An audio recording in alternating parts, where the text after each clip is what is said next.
Bienvenue à un nouvel épisode de Écouter même de loin avec Mathieu Boss-Fortin.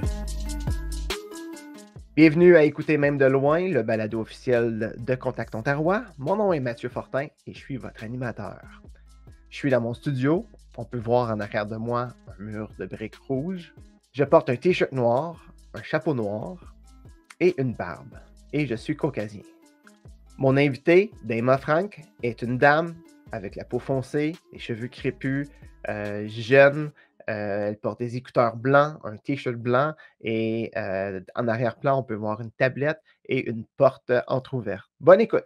À cet épisode de la balado, on reçoit Naïma Frank, ton dernier EP intitulé Fille devient grand, c'est ça? C'est un album concept, on peut dire. Peux-tu me parler de cet album-là, puis qu'est-ce que tu veux raconter sur cet album? Ben oui, fait que Petite fille devient grande, que j'ai sorti comme à l'automne dernier. Je parle un peu de mon parcours, là, si je peux dire, de quand j'étais comme ado jusqu'à tout récemment. Fait que mon parcours, ma progression, tout mon vécu aussi psychologique de mes erreurs de parcours, ce que j'ai appris avec le temps, des relations personnelles, des anciens copains et tout et tout. Fait que je parle un peu, c'est ça, de ma jeunesse, puis de qu'est-ce que j'ai appris avec le temps. Toute seule, j'ai croulé, tombé du nid. La pression si forte, j'ai bu le vis. La vie est ainsi faite, au fini était la fête. Je les ai. Mais tu le racontes à travers un certain personnage dans l'album ou c'est vraiment vraiment toi-même que tu décris? Ouais, ben je dois avouer, c'est ça que tu as raison que ça travers un personnage parce que au départ, je pense que ça me gênait de m'exposer aussi de façon transparente à tout le monde, là, tout le monde, de m'exposer dans ma musique. Fait que c'est vrai que ben, j'ai comme développé un petit personnage que j'ai appelé Lola, qui est la petite fille dans le fond dans l'histoire, puis tout tourne autour de son monde, puis avec le temps aussi. Puis j'écrivais beaucoup au-dessus, fait que je me suis rendu compte que c'était comme une façon de me détacher de ça. Puis aussi, je sais pas, le concept de l'enfant intérieur, ça venait beaucoup me chercher, puis que je m'imaginais comme toute petite, puis on dirait que c'était vraiment évocateur pour moi, puis ça me faisait du bien de penser à cette petite version de moi qui grandissait dans mon art. Si tu avais à me raconter en résumé là, cette histoire-là que tu racontes dans ton album, qui est l'histoire de ta vie, comment tu pourrais la raconter pour en résumer le contenu? Ah boy! Ben, je te dirais que c'est l'histoire d'une petite fille qui était pas mal naïve au départ, puis tu sais, qui disait souvent oui, puis qui, c'est ça, a appris avec le temps à mieux s'écouter, puis à mieux se prioriser, à s'aimer davantage pour avoir plus confiance en elle. Puis donc, ton premier album, c'était un peu comme briser la glace, s'exposer, raconter ce qu'on a à raconter, puis ensuite, là, tu te sens plus libre un peu là, de parler vraiment de toi de façon directe, là. Oui, vraiment, vraiment, on dirait que je me donne plus le droit de parler de moi, puis de me montrer, puis même, en plus de parler d'autres choses aussi. Tu sais, d'écouter les histoires des autres, puis que moi, je peux l'interpréter, puis de jouer un peu plus, d'avoir plus de plaisir, où là, le premier projet, c'était plus... je parlais de mon parcours, puis de mes erreurs, puis c'est ça, mes blessures, si je peux dire. Puis là, on dirait que j'ai envie d'avoir plus de fun, puis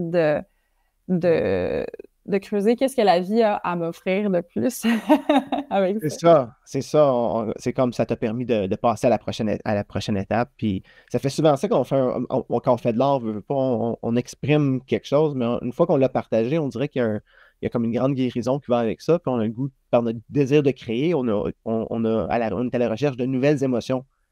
Exact. Pour qu'il y ait un nouveau bagage. Fait que c'est souvent ça, je vois le pattern chez les artistes, puis c'est la même chose pour moi aussi, là. Mais il faut se débarrasser des vieilles émotions pour en capturer des nouvelles pour pouvoir les raconter. Fait que c'est ça que je vois un peu avec ça. De quelle façon tu trouves que la musique vient t'aider à te transformer dans ton quotidien?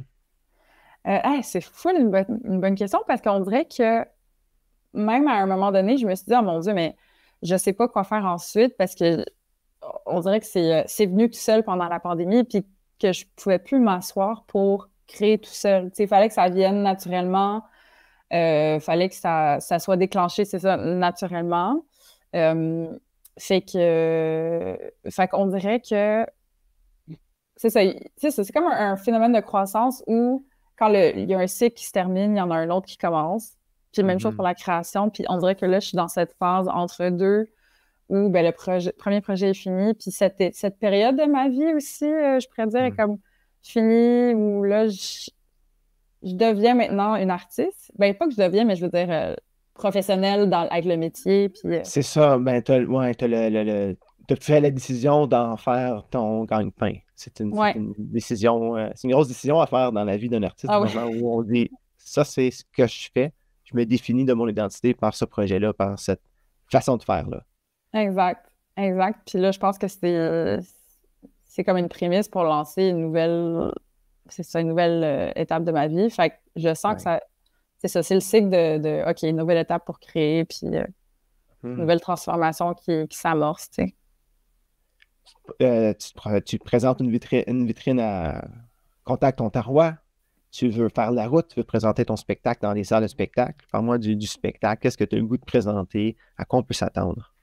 Ah oui, j'ai tellement hâte. Je te dirais que c'est encore l'histoire, c'est l'histoire de cette petite fille qu'on raconte tout le long, l'univers de cette petite fille. Puis on dirait que j'ai envie de montrer son vécu, puis que les gens réussissent à se connecter avec elle, à travers, mettons, les thèmes abordés. En fait, c'est ça. Fait que ce spectacle-là, c'est vraiment, on dirait, une connexion avec le public. Je parle beaucoup entre les tunes, mais pas trop, mais je raconte l'histoire aussi au-delà des chansons. Puis souvent, c'est là que je me rends compte que c'est comme ça que les gens connectent avec les tunes, puis qu'ils se voient en les tunes aussi, qu'ils comprennent un peu la petite fille, puis qu'ils font le parallèle avec leur propre vie. Fait que ça, j'ai beaucoup de plaisir parce que, ben c'est ça fait du bien parce que tu vois comme les chansons naître à travers le monde avec le public. Puis des fois, il y a des moments dansants aussi avec le show, je te dirais, mais à mon grand étonnement, tu sais, les gens, comme, je les vois un peu, tu sais, comme bouncer comme ça. Fait que je suis genre, OK, tu sais, c'est un peu dansant. Fait qu'il y a un petit volet danse. Puis on est deux keyboards avec moi qui chante. Fait que puis un synth bass. Fait que c'est assez planant, mais... Ouais, exact. C'est ça. Naïma Frank, merci beaucoup. On a hâte de te voir en vitrine à Réseau Ontario, à Contact Ontario.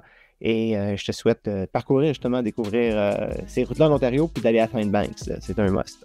Oui! Merci beaucoup. Merci de me recevoir.